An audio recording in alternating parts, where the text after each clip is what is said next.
दुहा का जो इसका जो शान नुज़ूल है वो ये है कि कुछ दिनों के लिए, एक तो बिल्कुल शुरू में जो रुक गई थी फतरत वही, इसके अलावा फिर एक मौका आया है कि कुछ अरसे के लिए बहुत दिन गुजर गए तो जिब्राइल नहीं आए और आपके ऊपर एक शदीद किस्म की जो है वो परेशानी तारी हो गई।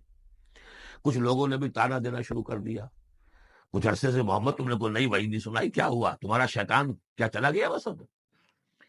कोई ऐसा भी बताया गया कि एक दफा कई बुतवा के कई रातों तक आप रात को उठे नहीं, तो कहा वो तुम्हारा शैतान तुम्हें छोड़ गया है। वो साथ के रहने वाली औरत जो थी कि रात मैंने सुनी नहीं तुम्हारी जो पढ़ने की जो तुम पढ़ा करते थे, जो शायद शैतान तुम्हें छोड़ गया है। खुद आपको जिस कदर एक इश्तियाक रहता था कि वही आए और आपकी वो रूह को जो है मजीद और ग़िज़ा और तरोताजगी जो है वो मुसलसल मिलती रहे, उसकी वजह से यहाँ तक आता है कि हुज़ूर फरमाते कि इस दर्जे में रंज और गम में था कि मैं सोचता बरबनाए तब बशरी, इस दर्जे हुजूर के ऊपर जो है ये शाख गुजर रहा था कि वही कैसे बंद हो गई। और उसमें यह भी था कि अल्लाह नाराज तो नहीं हो गया, क्या मुझसे कोई खता तो ऐसी नहीं हो गई, ये सबब क्या हुआ है। ये है वो कैफियत कि जिसके अंदर ये आयतें नाजिल हो रही हैं। और अब आप इसको समझ लीजिए कि इसका नफ्सियाती और इंसान की बातनी कैफियत के साथ क्या ताल्लुक है। इंसान पर दो तरह की कैफियत तारी होती रहती हैं। जैसे मैंने पहले एक दफा आपको बताया, सिद्दीक और शहीद के दरमियान जो फर्क है बुनियादी, कि कुछ बुनियादी तौर पर लोग एक्सट्रोवर्ट्स होते हैं, कुछ बुनियादी तौर पर इंट्रोवर्ट्स होते हैं।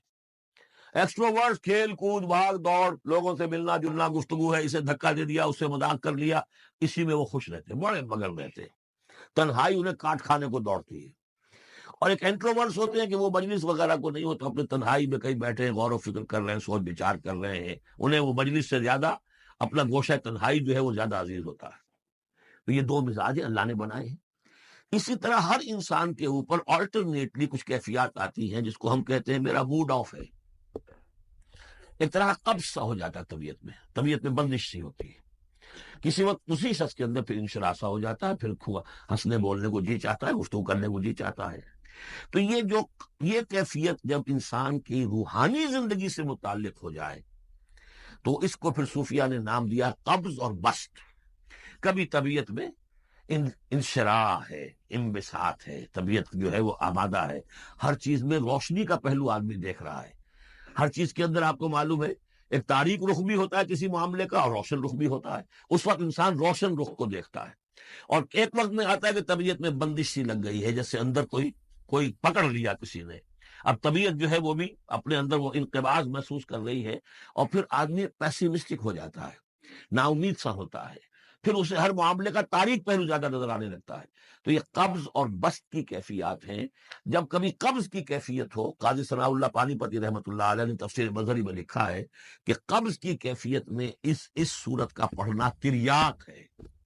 जिस तरह हुजूर सल्लल्लाहु अलैहि वसल्लम के लिए गोया कि उस वक्त जो वही का बंद हो जाना था वो गोया कि एक तरह के इनक़बाज़ और कब्ज की कैफियत पैदा हुई थी। उसमें अब अल्लाह ताला फरमा रहे हैं वद्दुहा, कसम है दिन के धूप चढ़ने के वक्त की, वल्लैलि इज़ा सजा, और कसम है रात की जबकि वो छा जाए या साकिन हो जाए। सजा के दोनों मानी है सुकून।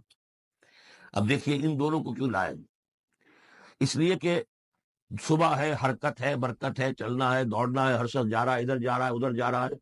रात को सुकून हो गया, तारीकी छा गई और शोर हंगामा खत्म हो गया। लेकिन ये रात और दिन दोनों दोनों जरूरी है इंसान के लिए, यहाँ का निजाम चलाने के लिए। अगर रात ही रात होती तब भी ये दुनिया ना चलती और दिन ही दिन होता तब भी ना चलता। तो रात भी जरूरी है। इसी तरीके से नफ्स इंसानी के लिए कभी कभी कब्ज का वक्फा भी जरूरी है। आप इसे ये ना समझें कि अल्लाह ताला नाराज हो गया, ये भी हमारी तरबियत का एक समझिए कि एक जुज है। मा वद्दा का रब्बो का वमा कला, आपके रब ने आपको रुखसत नहीं किया है, ना ही वो आपसे नाराज हुआ है। वलल आखिरतु खैरुल लका मिनल ऊला, और इसके बाद जो वक्त आएगा इस कब्ज के बाद वो पहली से भी बेहतर होगा। और मैं हैरान होता हूं कि कैसे गालिब ने वो बात कही है कि जो बिल्कुल तर्जुमानी है इसकी, रुकती है मेरी तबा तो होती है रवां। और यानी ये कि जब मेरी तबीयत के ऊपर कभी कभी रुकावट सी आ जाती है, अब शेर जो है अच्छे नाजिल नहीं हो रहे, लेकिन जब वो रुकावट से मैं निकलता हूं, उस कब्ज से निकलता हूं, रुकती है मेरी तबा तो होती है रवां। और اس لیے کہ اس قبض کے بعد جب مرحلہ آتا ہے انبساط کا اور انشراح کا تو وہ ایک قدم آگے ہوتا ہے آدمی، اس پہلی کیفیت سے ایک درجہ جو ہے اس کا بڑھ چکا ہوتا ہے۔ وَلَلْآخِرَةُ خَيْرٌ لَكَ مِنَ الْأُولَىٰ، یقیناً پچھلی ہر گھڑی، ہر ساعت اور ہر قبض کے بعد آنے والا انبساط آپ کے لیے پہلے سے اونچا درجہ لے کر آئے گا۔ وَلَسَوْفَ يُعْطِيكَ رَبُّكَ فَتَرْضَىٰ، ان قریب آپ کا رب آپ کو اتنا کچھ دے گا، اتنا کچھ دے گا، آپ کی محنتوں کے وہ نتائج سامنے آئیں گے کہ آپ راضی ہو جائیں گے۔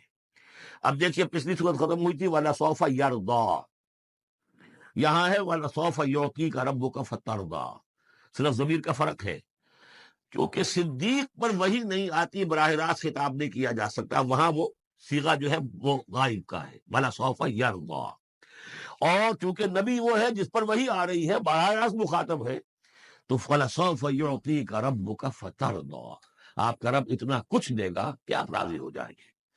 اب یہ کہ اسی قبض کی حالت میں پھر اللہ تعالیٰ اپنے احسان جتا رہا ہے، اور یہ بہترین ہے۔ کبھی طبیعت پر ڈپریشن ہو اس طرح کی اور قبض کی کیفیت ہو تو آدمی یاد کرے کس کس مرحلے پر اللہ نے میری دستگیری فرمائی، کن کن مراحل پر اللہ تعالیٰ نے مجھے مشکلات سے نکالا، اس سے وہ حوصلہ بڑھتا ہے۔ اور اس کو بھی سمجھیے کہ اسی انداز میں علم یجد کا یتیمن فآوا، یہ سیرت النبی کے بڑے اہم حصے ہیں جو اس میں آ گئے ہیں۔ آپ کی پیدائش یتیمی میں، پوسٹیومس چائلڈ، باپ تو پہلے فوت ہو چکا ہے، 6 سال کی عمر میں والدہ گئی، 8 سال کی عمر میں دادا گئے، اور وہ یعنی جو آپ نے دیکھا ہے ابتدائی زمانہ زندگی کا تو وہ یتیمی کا۔ علم یجد کا یتیمن فآوا، کیا اس نے اے محمد آپ کو نہ پایا کہ آپ یتیم تھے، پھر پناہ دی، آپ کے لیے بندوبست کیا، دادا کے دل میں جو شفقت ڈالی، پھر آپ کے تایا زبیر کے دل میں جو شفقت ڈالی۔ عبد المطلب کے بعد فوراً ابو طالب کا نام آتا ہے، حالانکہ یہ غلط ہے تاریخی اعتبار سے۔ عبد المطلب کے بعد کافی عرصے تک زبیر جو آپ کے تایا تھے وہ سرپرست تھے، پھر ان کے انتقال کے بعد ابو طالب کا معاملہ آیا، لیکن ان کو بیچ میں سے غائب کر دیا گیا۔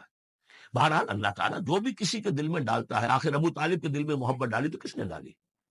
وہ ہم پڑھ چکے ہیں سورہ طٰہٰ میں، وَأَلْقَيْتُ عَلَيْكَ مَحَبَّةً مِّنِّي، حضرت موسیٰ علیہ السلام کی موہنی صورت کے اوپر اللہ تعالیٰ فرماتے ہیں ہم نے اپنی محبت کا پرتو ڈال دیا کہ تمہیں دیکھنے کے بعد وہ قتل کرنے کے ارادے سے باز رہ گئے، ان کے ہاتھ شل ہو گئے، ایسی موہنی صورت اسے قتل کرنا۔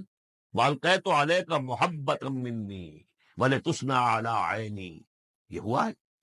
تو فرمایا علم یجد کا یتیمن فآوا ووجدک ضالا فہدا، اور پھر جب آپ شعور کی پختگی کو پہنچے اور غور و فکر کا مرحلہ آیا، حقائق میں انسان کو سوچ بچار کا مرحلہ آیا، اور آپ کو دیکھا کہ آپ تلاش حقیقت میں سرگرداں ہیں، تو ہدایت دی۔ وہ آگے آ جائے گا، بہت قریب پہنچ گئے ہم۔ اقرا بسم ربک الذی خلق، وہ مرحلہ جب آئے گا۔ ووجدک عائلا فاغنا، اور پایا آپ کو تنگ دست تو غنی کر دیا۔ کس طرح سے راستہ پیدا کیا ہے۔ خدیجہ الکبریٰ رضی اللہ تعالی عنہا نے جو بھی ان کے آپ کے محاسن دیکھے، کتنی گرویدہ ہوئی ہیں۔ بڑے بڑے سردار قریش کے جو ہے ان سے نکاح کے خواہش مند تھے، انہوں نے خود جو ہے اپنی لونی کے ذریعے سے پیغام دیا ہے حضور کو۔ تو یہ ساری چیزیں جو ہے ان کی ساری دولت جو ہے وہ پوری کی پوری انہوں نے لا کر حضور کے قدموں میں ڈال دی ہے۔ وَوَجَدَكَ عَائِلًا فَأَغْنَىٰ فَأَمَّا الْيَتِيمَ فَلَا تَقْهَرْ، تو اے نبی تقاضے ان تینوں چیزوں کے کیا ہیں؟ ہم نے آپ کو یتیم پایا، پناہ دی، اب آپ بھی یتیم کی سرپرستی کیجئے، کسی یتیم کو اس کے اوپر کوئی جبر نہ ہو، سختی نہ ہو۔ وَأَمَّا السَّائِلَ فَلَا تَنْهَرْ، اور آپ جب کہ تلاش حقیقت میں سرگرداں تھے تو ہم نے آپ کو ہدایت دی، اسی طریقے سے اب آپ کو بھی کوئی شخص سائل بن کر آپ کے پاس آئے، سوال کرے، اسے جھڑکنا نہیں ہے۔ اسے جو بھی سائل دونوں طرح کے ہوتے، سوال کرنے والا کوئی علمی سوال اور سوال کرنے والا کوئی مالی دولت، مالی مدد کے لیے۔ وَأَمَّا بِنِعْمَةِ رَبِّكَ فَحَدِّثْ، اور جو ہدایت تمہیں دی ہے ہم نے اب اسے عام کرو، یہ نعمت ہے، آپ کے رب کا انعام ہے، یہ ہدایت جو آپ کو عطا ہوئی ہے اس کو بیان کرو۔ اس کے بیان کرنے میں یہ بھی ہے کہ اللہ کے انعامات کا چرچا انسان کرے اس کا شکر ادا کرنے کے لیے، اور یہ بھی ہے کہ اس کو پھیلائے اور عام کرے، دوسروں تک پہنچائے، ورنہ وہ بخل ہو جائے گا کہ وہ دولت جو ہے ہدایت کی اس کو آدمی صرف اپنی ذات تک محدود رکھے اور اس کا جو خیر ہے وہ دوسروں تک نہ پہنچائے۔